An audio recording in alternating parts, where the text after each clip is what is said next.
चाणक्य नीति दर्पण द्वादशो अध्याय। यदि आनंद युक्त घर मिले और लड़के पंडित हो, स्त्री मधुर भाषिणी हो, इच्छा के अनुसार धन हो, अपनी स्त्री में रति हो, आज्ञापालक सेवक मिले, अतिथि की सेवा और शिव की पूजा हो, प्रतिदिन गृह में मीठा अन्न और जल मिले, सर्वदा साधु के संग की उपासना, तो यह गृहस्थाश्रम ही धन्य है। जो दयावान पुरुष आर्त ब्राह्मणों को श्रद्धा से थोड़ा भी दान देता है, उस पुरुष को अनंत होकर वह मिलता है। जो दिया जाता है वह ब्राह्मण को नहीं मिलता है।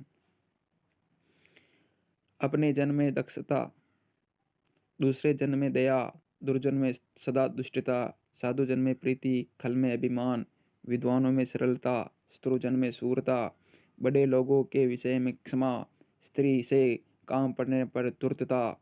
इस प्रकार से जो लोग कला में कुशल होते हैं, उन्हों में लोक की मर्यादा रहती है। हाथ दान रहित हैं, कान वेद शास्त्र के विरोधी हैं, नेत्रों ने साधु का दर्शन नहीं किया, पाँव ने तीर्थ गमन नहीं किया, अन्याय से अर्जित धन से उदर भरा है और गर्व से सिर ऊंचा हो रहा है। रे मूर्खसियार, ऐसे नीच निंद्य शरीर को शीघ्र छोड़। श्री यशोदा सूत के पद कमल में जिन लोगों की भक्ति नहीं रहती, जिन लोगों की जीभ अहिरों की कन्याओं के प्रिय अर्थात कृष्ण के गुणगान में प्रीति नहीं रखती, और श्री कृष्ण जी की लीला की ललित कथा का आदर जिनके कान नहीं करते, उन लोगों को दिक हैं ऐसे कीर्तन को मृदंग सदा कहता है। यदि करील के वृक्ष में पत्ते नहीं होते तो वसंत का क्या अपराध है। यदि उल्लुक दिन में नहीं देखता तो सूर्य का क्या दोष है। वर्षा चातक के मुख में नहीं पड़ती, इसमें मेघ का क्या अपराध है। पहले ही ब्रह्मा ने जो कुछ ललाट में लिख रखा है, उसे मिटाने को कौन समर्थ है। निश्चय है कि अच्छे के संग से दुर्जनों में साधुता आ जाती है, परंतु साधुओं में दुष्टों की संगति से असाधुता नहीं आती। फूल के गंध को मिट्टी ले लेती है, पर मिट्टी के गंध को फूल कभी नहीं धारण करते।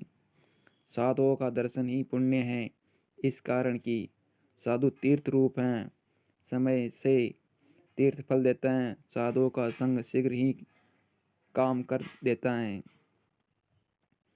हे विप्र, इस नगर में कौन बड़ा है। ताड़ के पेड़ों का समुदाय कौन दाता है। तो भी प्रातःकाल वस्त्र लेता है, रात्रि में दे देता है। चतुर कौन है। दूसरे के धन और स्त्री के हरण में सब ही कुशल हैं, तो ऐसे नगर में आप कैसे जीते हो। हे मित्र, विष का कीड़ा विष में ही जीता है, वैसे मैं भी जीता हूँ। जिन घरों में ब्राह्मण के पाँव के जल के से कीचड़ न भया हो और न वेद शास्त्र के शब्द की गर्जना, और जो गृह स्वाहा स्वदा से रहित हो, उनको शमशान के समान समझना चाहिए। सत्य मेरी माता है और ज्ञान पिता है, धर्म मेरा भाई है और दया मित्र, शांति मेरी स्त्री है और क्षमा पुत्र, यही छह मेरे बंधु हैं। शरीर अनित्य है, विभव भी सदा नहीं रहता, मृत्यु सदा निकट ही रहता है। इस कारण धर्म का संग्रह करना चाहिए। निमंत्रण ब्राह्मणों का उत्सव है और नवीन घास गौओं का उत्सव है। पति के उत्सव से ही स्त्रियों को उत्साह होता है। हे कृष्ण, मुझको रण ही उत्सव है। दूसरे की स्त्री को माता के समान, दूसरे के द्रव्य को ढेला के समान और अपने समान सब प्राणियों को जो देखता है वही देखता है। धर्म में तत्परता, मुख में मधुरता, दान में उत्साह, मित्र के विषय में निश्चलता, गुरु से नम्रता, अंतःकरण में गंभीरता, आचार में पवित्रता, गुण में रसिकता, शास्त्रों में विशेष ज्ञान, रूप में सुंदरता और शिव की भक्ति है। हे राघव, ये आप ही में है। कल्प वृक्ष काठ हैं, सुमेरु अचल हैं, चिंतामणि पत्थर है, सूर्य की किरण अत्यंत उष्ण है, चंद्रमा की किरण क्षीण हो जाती हैं, समुद्र खारा है, काम का शरीर नहीं है, बलि देते हैं, कामधेनु सदा पशु ही हैं, इस कारण आपके साथ इनकी तुलना नहीं दे सकते। हे रघुपति, फिर आपको किसकी उपमा दी जाए। प्रवास में विद्या हित करती हैं, घर में स्त्री मित्र हैं, रोगग्रस्त पुरुष का हित औषध होता है और धर्म मरे का उपकार करता है। सुशीलता राजा के लड़कों से, प्रिय वचन पंडितों से, असत्य जुआरियों से और छल स्त्रियों से सीखना चाहिए। बिना विचारे वे करने वाला, सहायक के न रहने पर भी कलह में प्रीति रखने वाला और सब जाति की स्त्रियों में भोग के लिए व्याकुल होने वाला पुरुष शीघ्र ही नष्ट हो जाता है।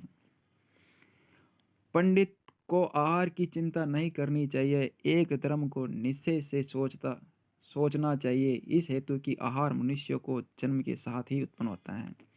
धन धान्य के व्यवहार करने में, वैसे ही विद्या के पढ़ाने में, आहार में और राजा की सभा में किसी के साथ विवाद करने में जो लज्जा को छोड़े रहेगा वही सुखी होगा।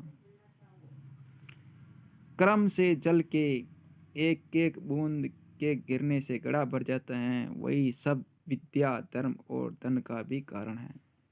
जो खल रहता है सो वय के परिणाम पर भी खल ही बना रहता है।